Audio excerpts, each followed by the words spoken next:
तरफ। नमस्कार, तो मेरा क्या नाम है होता है विमल कुमार और आप देख रहे हैं विमल विथ न्यूज। किशोरावस्था में प्रवेश पाते ही दुनिया की हवा लगती है और हृदय कठोर हो बांका जाता है। जिला के धोरैया प्रखंड अंतर्गत मथुरा किसी बच्चे को यदि डांट दिया जाए दिखा रहा हूँ, और वह कुछ समझने लगा है, वही दुनिया की हवा है, यहाँ मैं दिखाता हूँ तो उसका वो निर्विकार पन समाप्त हो जाता है और विकार युक्त हृदय हो जाता है, तो उसको कठोरी बोला है। तुलसी बाबा ने कहा वो कठोर हो गया, इसलिए कि हृदय की कठोरता ही किसी का जान लेता है और हृदय की मृदुलता किसी को प्यार देता है।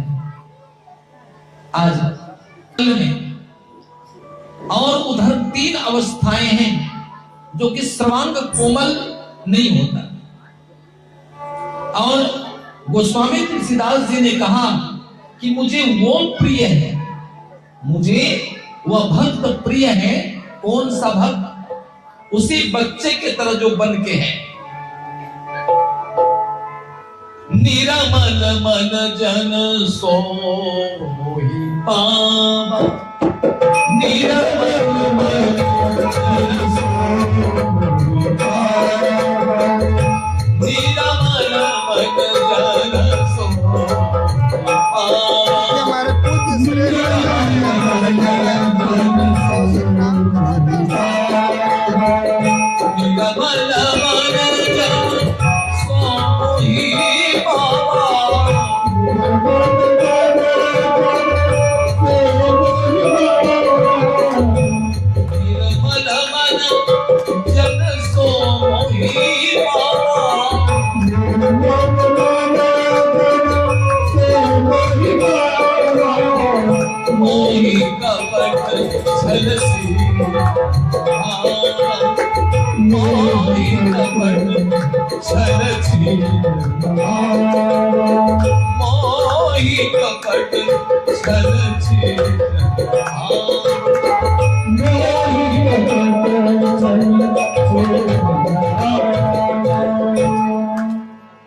मुझे छल कपट ईर्ष्या द्वेष मद मात्सर्य लोभ क्रोध इत्यादि युक्त प्राणी पसंद नहीं।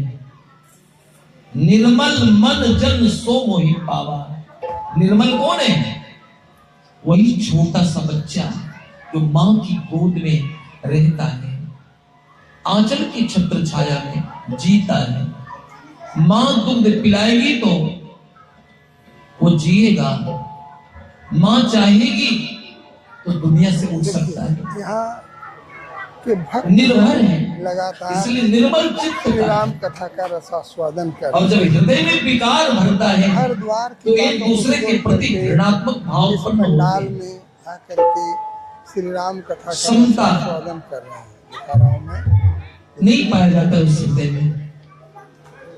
आज प्रभु की कृपा चारों अवस्थाओं की वंदना तुलसी बाबा ने की कि पहले तो बाल्यकाल की वंदना, सर्वांग कोमल।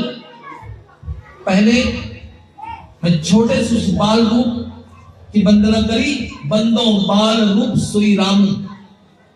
उसके बाद किशोरावस्था की वंदना मैंने किया।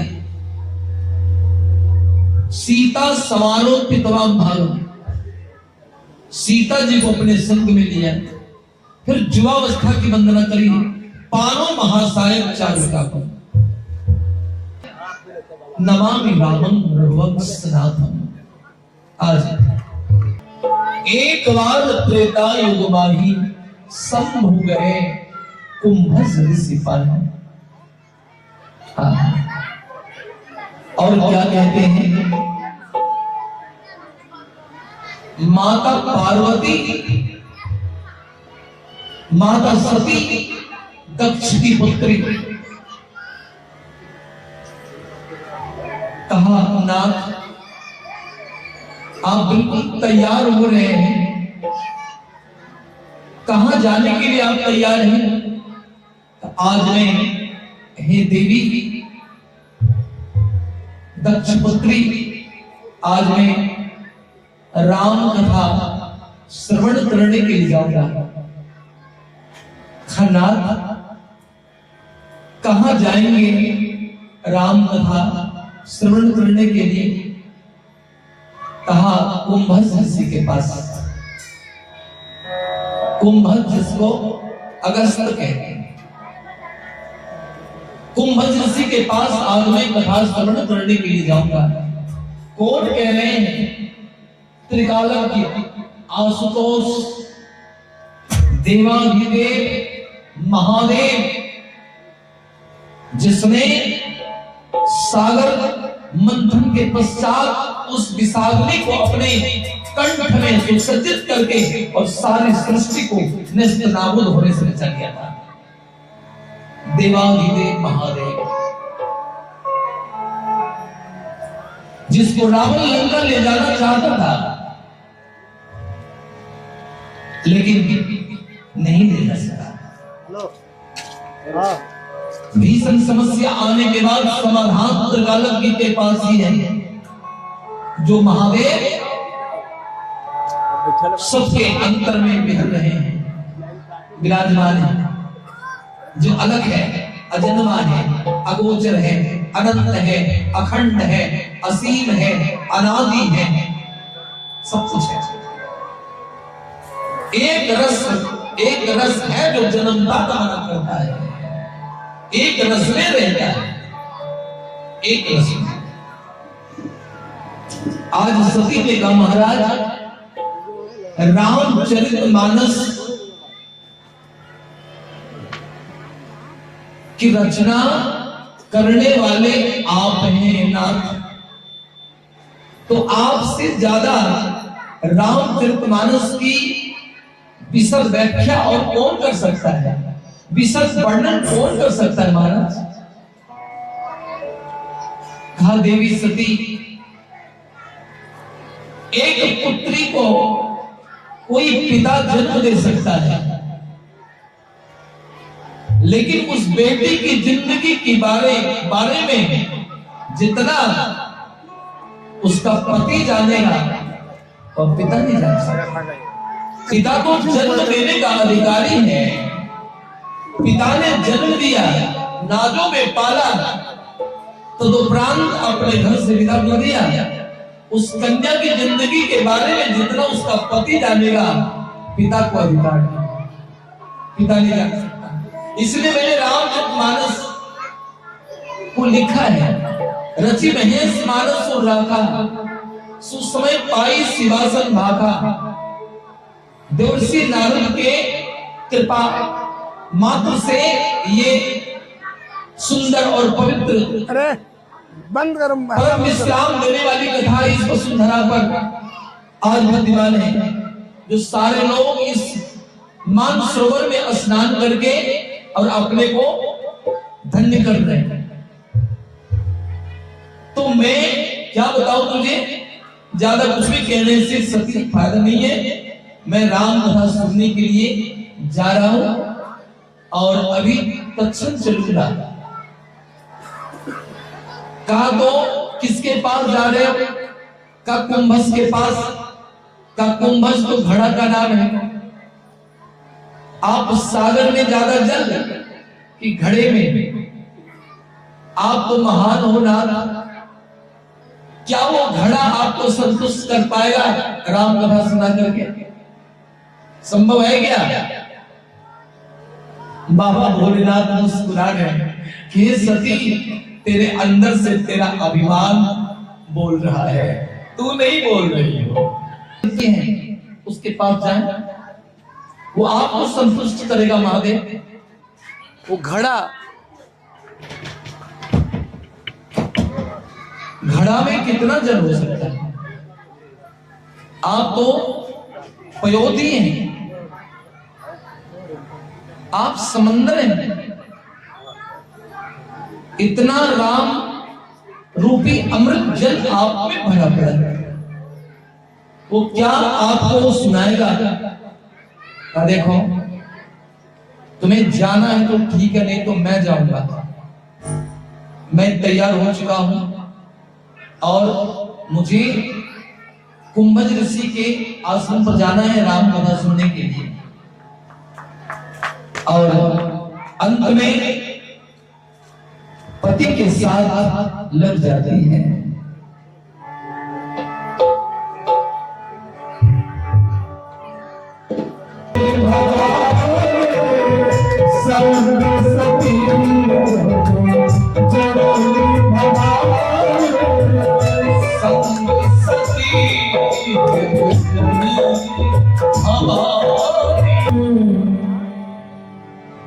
आज बाबा भोलेनाथ के संग बोलिए दक्ष कन्या सती माता, जिसके अंदर राम कथा श्रवण करने के पूर्व ही अभिमान का बीज अंकुरित हो गया था उसके हृदय प्रदेश में।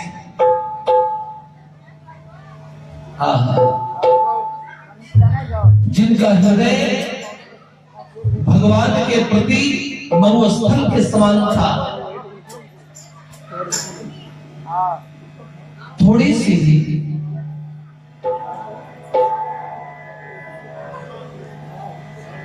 राम नाम के प्रति कोई सुविधा नहीं, लेकिन बाबा भोलेनाथ की भार्या पत्नी प्रणीता है। और बाबा भोलेनाथ जब गए तो जैसे देखा ना, आते जैसे ही देखा, आज कुंभज भागते हुए आया और दोनों के चरणों में प्रणाम किया।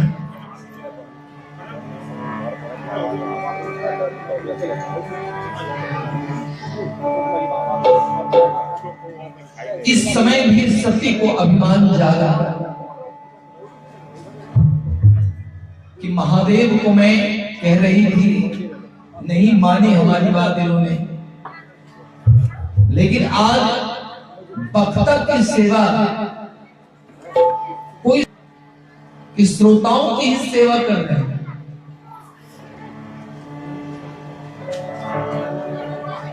आज बिल्कुल भ्रमित हो रही है, भ्रम उत्पन्न हो रहा है उसके हृदय में, संशय जाग रहा है। मुस्कुराती है बाबा भोलेनाथ को देख करके, प्रभु ये तो दौड़ दौड़ करके हम श्रोताओं की सेवा में लगे हुए, ये कैसे राम कथा कहने वाले हैं? तब तुम नहीं समझ सकोगे। तुम्हें मन लग रहा हो तो बैठो, कथा सुनो।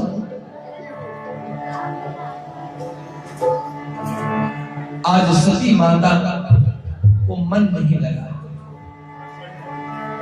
मन तो रमे संसार में,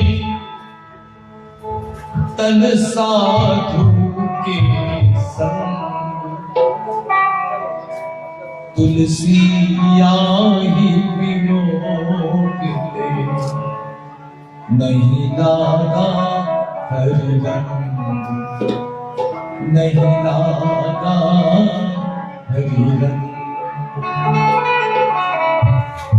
तुलसी आई विनोदते, नहीं लागा हरि रंग, नहीं लागा हरि रंग।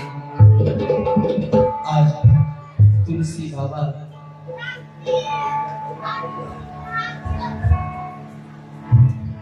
ने कहा का गायन करने लगे, रामचरितमानस की पंक्तियों का आज बौछार करने लगे। बोलिए भक्तवत्सल भगवान की। आज कुंभज को संतत्व प्राप्त है, ये बाबा भोलेनाथ को पता है, सती को नहीं। उसे तो भ्रम अवश्य नहीं पड़ा, सती के ऊपर कोई पड़ा। और कुछ देर बाद भगवान महादेव ने कहा कि ऋषिवर आपने हमें राम कथा सुनाई है और मेरे जीवन को बड़ा पावन बनाया। अब मैं आपसे विदा चाहता हूं। आने के समय में कहा था संत ने कि संग सती जग जननी भवानी पूजे ऋषि अखिलेश्वर जाके अखिल ब्रह्मांड के नायक मान करके उनकी पत्नी को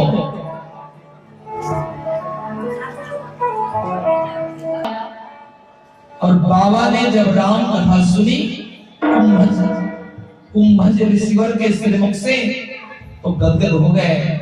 नेत्र से आंसुओं की बरसात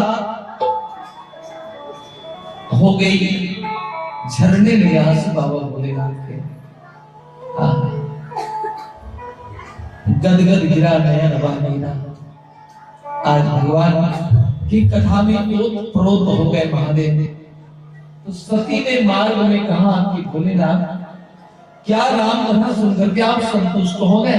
कहा देवी मैं संतुष्ट हो गया। कहा तुम्हें कुछ मिला कि नहीं? कहने नहीं, वो घड़ा आपको संतुष्ट नहीं कर पाया और मुझे तो वो कर ही नहीं सकेगा।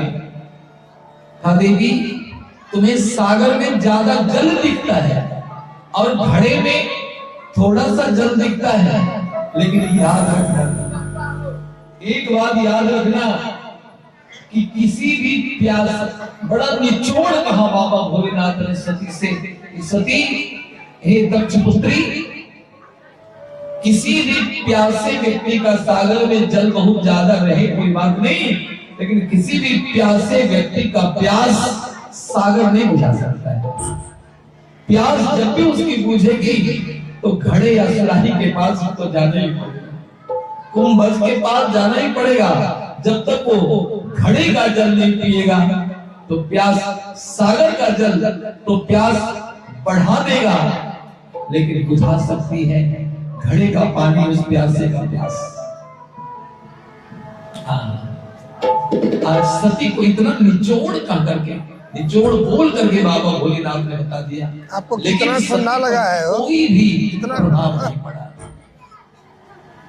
भैया खोलिए स्वेटर खोलिए। काले रंग पर चाहे जितना भी रंग चढ़ा लीजिए लेकिन शोभा उसकी नहीं होगी।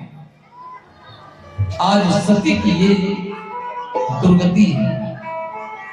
आज मनी मन विचार उठ रहा है कि वो कदापि वो राजा चक्रवर्ती सम्राट का पुत्र कभी भी ब्रह्म नहीं हो सकता, कभी भी नहीं।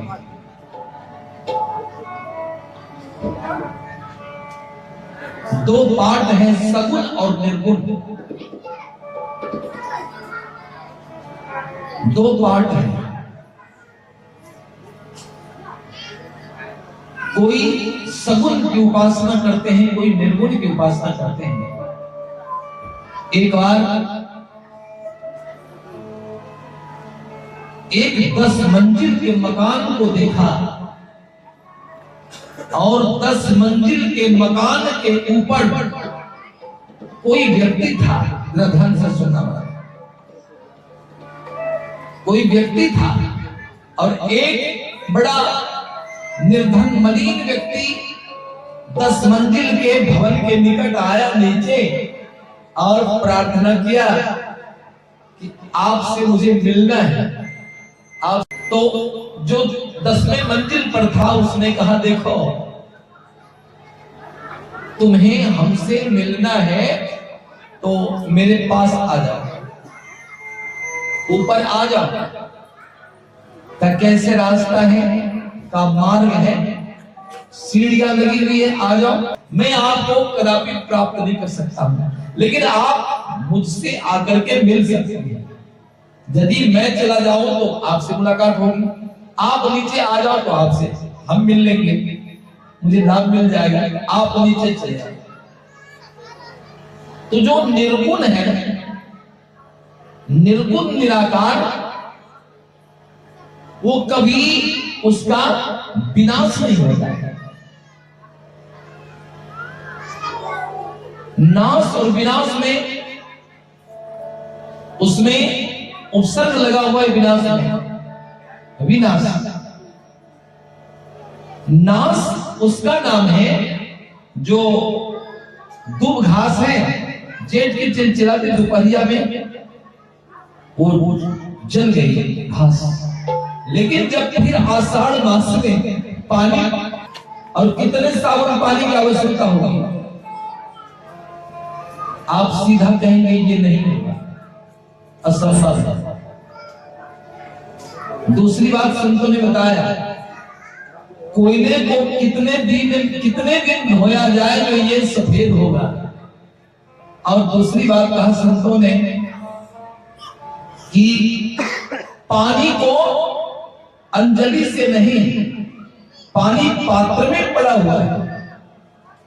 निर्गुण और सगुण को आप जरा ध्यान देंगे, जल पात्र में पड़ा हुआ है, बाल्टी में, उसको अंजलि से नहीं, ऐसे नहीं, मुट्ठी से पकड़ करके निकालना है तो कितने दिन में निकलेगा? आपको लगेगा ये सब काम बड़ा असंभव है, आप क्या क्या बोलते हो, राम कथा करो। बाबा भोलेनाथ उस निर्गुण ब्रह्म को समझ रहे हैं जो भक्तों के आकार को धारण करके, भक्तों की भावना का आकार लेकर धरती पर आया है, जो मरता नहीं है, वो उसी निराकार ब्रह्म में समाहित हो जाता है। अपनी लीला कार्य संपन्न किया और चले गए। लोग कहते हैं कृष्ण मर गया, राम मर गया, पागल खोपड़ी वाला ऐसा बोलता है। वो पागल खोपड़ी के जो लोग हैं वही बोलेंगे राम कृष्ण मर गया। जिसको संतत्व प्राप्त है वो इस तरह की भाषा का प्रयोग नहीं करेगा। आप ध्यान देंगे, पानी को मुट्ठी से पकड़कर कितने दिन में निकालेंगे? 15 दिन, 20 दिन, 1 महीने, 2 महीने, कितने दिन में निकलेगा? तीसरी बात है कि वृक्ष से फल टूटकर पृथ्वी पर आ गया है, शाख उसको छोड़ दिया, शाखा डाली छोड़ चुकी है और फल धरती पर आ गया, और उसको पुनः डाली में लगाना है, कितने दिन में लगेगा? लगेगा भैया? नहीं लगेगा। हमारी मैया कुछ नहीं होती, बस तुम देखती है केवल, कि तुम बोलते रहो, तुम सट्टा पर आए तो हम क्यों दखल दें, तुम ही बोलो। मैया, दुनिया में कोई ऐसा काम नहीं है जो असंभव है। एक पल भी उसको धोना नहीं पड़ता है। किसान उसको फोड़कर भट्ठा में दे, ईट पकाने के काम है, उसमें आग लगा दिया जाता है। चाहे उस कोयले में जितना भी अवगुण हो, जितना गुण हो, वो कुछ भी अपने पास नहीं रखता है। कितना परोपकारी है, दूसरे में रंग भर देता है। लेकिन देखिए भैया, वो जब भट्टी को तोड़ा जाता है तो कोयला काला नहीं होता है, वो सफेद नजर आने लगता है। इसलिए वो समस्त विकारों को छोड़ दिया, निर्विकार हो गया, अपने को बिल्कुल समर्पित कर दिया। और समर्पण कर सकता है आप उसी, जो जल गिलास में रखिए तो गिलास का आकृति लेता है, थाली में रखिए तो थाली का आकार ले लेता है, बाल्टी में रखिए तो बाल्टी का आकार लेता है। जिस पात्र में रखिए, जिस ढांचे के बर्तन में पानी को रख दिया जाए, उसी बर्तन का आकृति लेता है। उसको अपना कोई आकार नहीं है, इसलिए उसको कहा नीरजोड़ आकार। बिनु पग चले सुने बिनु काना। आज जल की भी वही स्थिति, जल में कोई आकार नहीं, कोई रंग नहीं, कोई सुगंध नहीं, कुछ नहीं, रंगहीन है, स्वादहीन है, आकारहीन है, आकृतिहीन। जिसका कोई आकार निर्गत नहीं हो उसे निराकार कहते हैं। जिसका कोई आकार निर्गत नहीं है, तो पानी का कोई आकार नहीं है और उसको मुट्ठी से पकड़ा जा सकता है। पेट